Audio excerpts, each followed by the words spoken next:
Cheap toys, the final frontier. Welcome to Toy Ventures. I'm Brian, and today we're going to talk about the Star Trek toys produced by Azrak-Hamway International and why they were important. As always with me, here's a bit of a backstory. When Star Trek was actually on the air with NBC, it did actually attract many licensors. There were comic books by Gold Key, which I'm very fond of, model kits by AMT Ertl, which were quite show accurate, save for this UFO, and Remco had the master toy license. Remco, as you may have seen on shows like The Toys That Made Us, they were the kings at that time of label slap, and Star Trek wasn't the only victim of this, but it is perhaps the most preposterous. There was Star Trek Trains, Star Trek Planes, and Star Trek Tanks, all of which had nothing to do with Star Trek, and they just put a picture of Mr. Spock and Captain Kirk on the box and sold it. This Remco, this iteration of Remco, went out of business just around the time that Star Trek went off the air. And oddly enough, a few years later, the same company that bought the Remco name for $10,000 would bring back Star Trek merchandise in a meaningful way. We've all, of course, heard about the Mego Star Trek toys, and they're very important. However, we shouldn't discount the impact of AHI Remco, who also had the license for various items. And this time, even though Azrak-Hamway was a rack toy manufacturer, there was almost no label slapping done. Each of the toys was actually effectively created for the Star Trek license. You could tell it was a Star Trek toy when it came off the package. Now, I've covered the Remco branded Star Trek items here already, and that was the wing of AHI that was the TV advertised toys, the utility belts, the remote control Enterprise. And what we're going to delve into here is the Azrak-Hamway Star Trek merchandise, the rack toys, the lower cost stuff you would find in pharmacies and Ben Franklin type stores.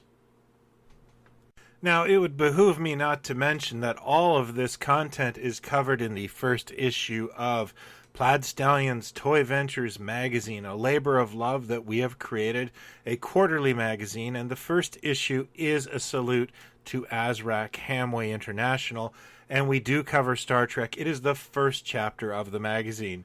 If you're interested in it, I put a link to order below. Thank you for watching. So while there was no TV advertising or marketing campaigns, some of the toys that AHI created for Star Trek in the mid-70s became defining ambassadors for it as a toy brand. AHI focused on the technology of Star Trek and created several different iterations of things like the phasers. You could get one that squirts, one that shot discs. And of course, the Enterprise itself was something kids wanted to own, and AHI created not only a squirting water pistol that's shaped like the Enterprise, and of course, a flying Enterprise. This could have just been a Star Trek helicopter like they did with the Apes or Batman, but no, they went that extra step and created something that actually looked like the ship from the show. AHI also planned to make a battery-operated, remote-controlled Enterprise similar to some dune buggies they made. Unfortunately, this is the one thing that didn't seem to get manufactured. My favorite pieces from AHI would be the parachute figures of Kirk and Spock, made with realistic floating action. You would not be able to see Captain Kirk parachute on screen until the 2009 film, and believe you me, when I was in the theater, I was like, hey. For the ToyVentures Magazine, I interviewed a former AHI employee who confided to me that these parachute figures were made with the intention that the kid would eventually lose the parachute and use the figure as an action figure. This was a workaround of the license, and it worked really well. They sold millions of these things. Another favorite of mine in my personal collection is the Mr. Spock bop bags. There were two different inflatable Mr. Spock bop bags. I don't know why you think you should punch Mr. Spock in the face. I think he can take me. But this thing makes me laugh, and to be honest with you, I blew it up for a photo shoot a couple of years ago, and now it just won't fit back in the box, so it just remains on my floor. The other thing I want to mention about this line is the package design. This is pre-style guides. At the time, I believe Paramount was using an outside agent who just gave everyone free will to do whatever they wanted.